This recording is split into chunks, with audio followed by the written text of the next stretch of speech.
is to increase our trade and exports with other nations. As the president prepares to head to Century Village this hour, our Democracy 2012 coverage continues with Republican Jeff Atwater, Florida's chief financial officer. He's in Tallahassee with us. Great to see you, Mr. Atwater.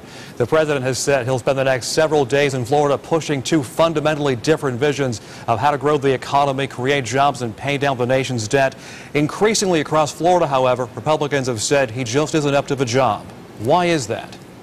Well, let's take him at his word. If he wanted to increase jobs and pay down the debt, why has he waited 4 years to begin that process? We have higher unemployment since he came into office. We have north of 8% unemployment. We have higher home foreclosures. We have higher debt. We have higher taxes. He said just 3 weeks ago, the private sector is fine. What I'm worried about is government. I bet all of our viewers tonight would say, you mean you're worried about taking more money out of my pocket to make government bigger? How about letting the private sector create those jobs for us? So when it does, we will have less taxes, we will pay down the debt, and that's a very different view. So if he comes to Florida to speak about his successes, I think that'll be a very short conversation he'll have with the people of Florida. Well, one conversation you will have shortly at Century Village is that focus on Medicare. And all day we've been hearing these competing accusations. Mitt Romney's campaign saying the president would use money from Medicare to pay for health care reform. The president's campaign saying Mitt Romney would drastically cut the program. So what is, end of the day, the real issue here?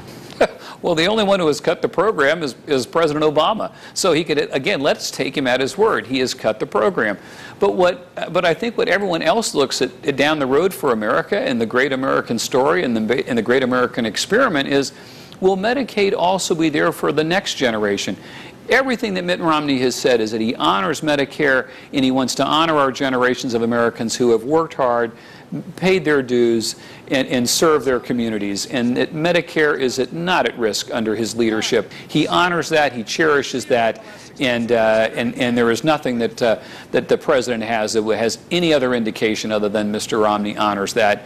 But let's be bold and let's be honest with the next generation of Americans, and let's begin to make the reforms so that they have a chance to have that dignified life in their elder years. Florida's Chief Financial Officer Jeff Atwater in Tallahassee joining us as the president prepares to arrive in Century Village.